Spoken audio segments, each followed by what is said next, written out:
What attracted me to Child's Play is what attracts everybody, which is it's every child's nightmare.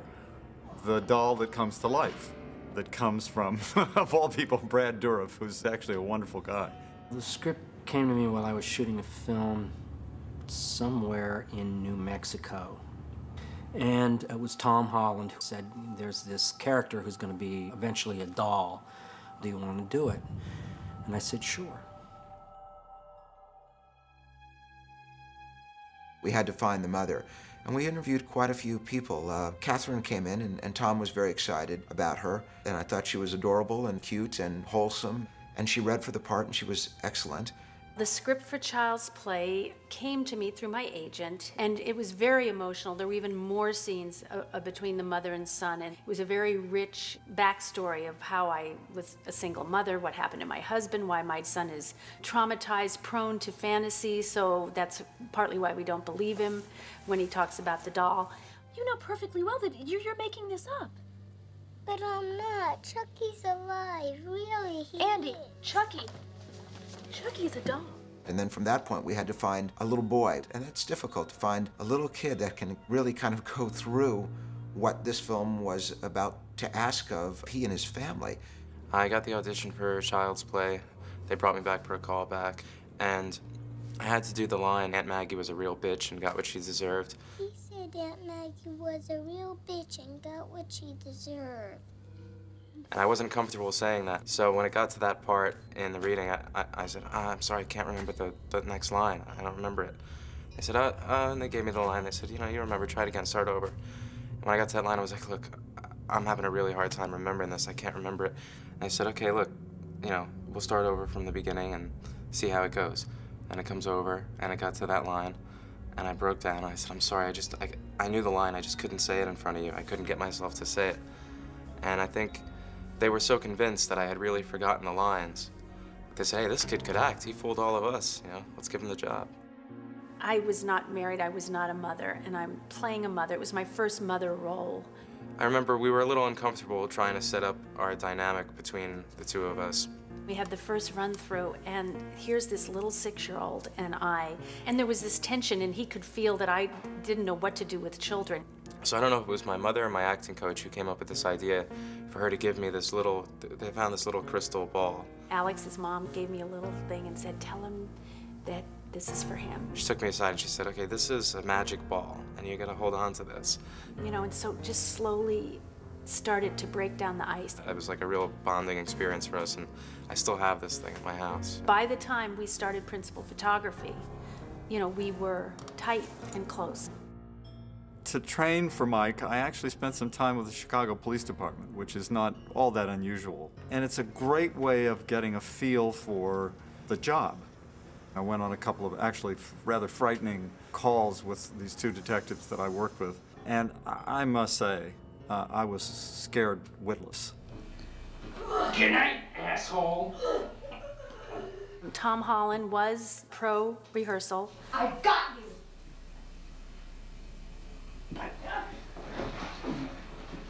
You stupid bitch! You filthy slut! You think you can fuck with me? But the rehearsal went great because I was acting out Chucky as the doll. He would be the doll. He was Chucky. Andy, stop her. I'm your friend to the end, remember? This is the end, friend. Action! Production started off in Chicago. Alex! We had no place to work because it was only a couple of weeks, so we had to work out of our hotel room. I remember I had boxes of dolls all over the place. We had to set up for the whole scene at the very beginning of the film where the toy store just explodes. That was fun. We filmed that winter. We started New Year's Eve. And cut. We did a fair amount of night shooting in Chicago during the coldest part of the winter. I had to do my stuff as Charles Lee Ray, and that just involved a lot of running in very cold weather. Don't leave me, God, no! There was a scene in which Catherine Hicks, who plays Karen, gets in a cab, and I try to stop her. You hear me? You don't want to go down there at this time of night! I walk out of the door, and I go to stop her, and literally, I walked out and I went, my vocal cords froze in my throat. All the exteriors were done in Chicago, but the interiors were really done back in Culver City on the lot there. We got back to LA, and I thought, well, here's the doll. Working on the set with all the cool stuff that they had to make Chucky and all the different sets that they had was the coolest thing for me. It was really exciting just to do all these things, you know, with people that were so incredibly versed at doing these effects. Kevin really asked a great deal of his crew and really pushed everybody to the very end to try to make the doll do things that was demanded of it in the course of the production. It took a while to find his character, too. It was the first time we ever did it, so, you know, the puppeteers were adding to this. It took us almost the whole film just to figure out who he was. How about a sneeze? I like that. Ready?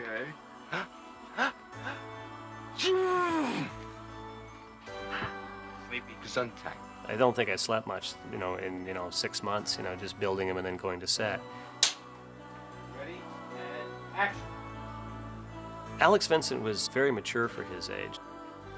David Kirshner was concerned that we'd get Chucky on the set and how Alex would react to it. They took me into this room, they showed me that I met the 9 puppeteers, or 7 or 9 puppeteers that operated him, and I thought it was the coolest thing. We were able to, you know, show him how Chucky worked, you know, behind the scenes. You know, we pulled up his shirt and we showed him, you know, the mechanisms, and we showed the puppeteer working. And he was great from the, you know, he never looked at it and was frightened of it. He was a great kid to work with, and he had no problems. I think the most popular question that I've been asked my whole life is if I was afraid making the movie. And I always say, you know, when they said cut, he stopped trying to kill me, so I had nothing to be afraid of.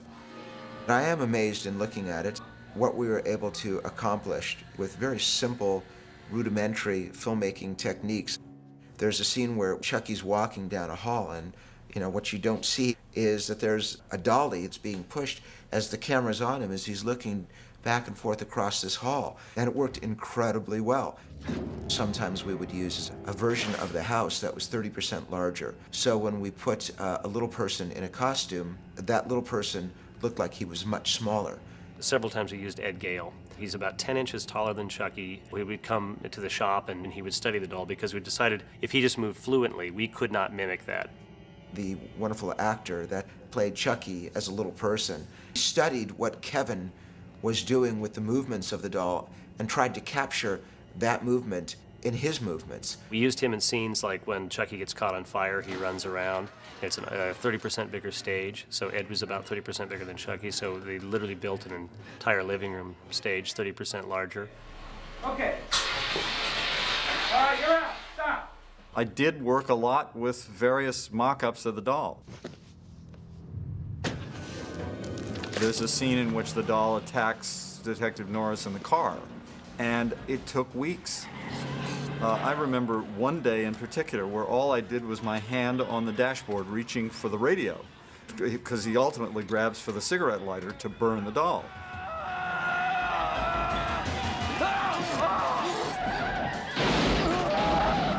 That took almost a day.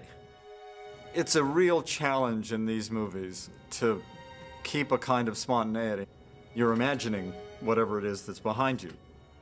That was a little strange to see these guys kind of lurking down there, you know, operating animatronic handles and things. It's exhausting, exacting, sometimes all night, hours and hours and hours of just doing things over and over and over again to make sure that the camera angle is exactly right so the glint on the knife is caught. It's an exhausting process. The end result is fun, and it's great.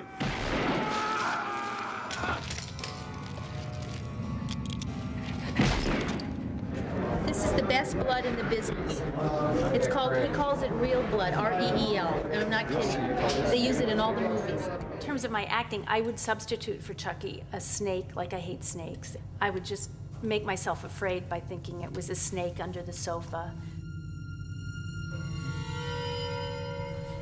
I had already heard the name Kevin Yeager, and I'd seen you with the puppeteers, and I thought, oh my God, he's so cute. I had one scene left, and I saw him sort of go out the door, you know, way at the end of the soundstage, and I thought, I wonder if he stayed to watch me. That's my first time I saw you. And you were in love instantly? Uh-huh. You were. You don't remember meeting me the first time. I walked up, Miss Hicks, and I handed you the doll, and you were hot. In the middle of all of that, horror, death, blood, violence, two people found each other, and we're still together. Yeah, 17 years. There was a whole cut of the movie where Tom brought in an actress to do the voice of Chucky. They were just going to replace my voice stuff. Just let me be Charles Lee Ray, and they were going to do the voice. But it totally didn't work. Even though Brad Dourif played Charles Lee Ray in the prologue, there was a whole cut of the movie, and it's really funny because Chucky sounds gay. By the time they came back to me, they were a little on the desperate side. You know, when I came here learning all that stuff about how to beat death, I thought maybe you were pulling my chain. I went back to what was that I had done originally in the first rehearsal. You mean I have to live out the rest of my life in this body? When I ADR'd it was very difficult. I said talk to me, damn it, or else I'm gonna throw you in the fire! You stupid bitch, you filthy slut! Did you fuck with me? There's like 2 or 3 days of losing your voice, because Chucky's always really gets his in the end. Andy, no, please. We're friends to the end, remember? This is the end, friend.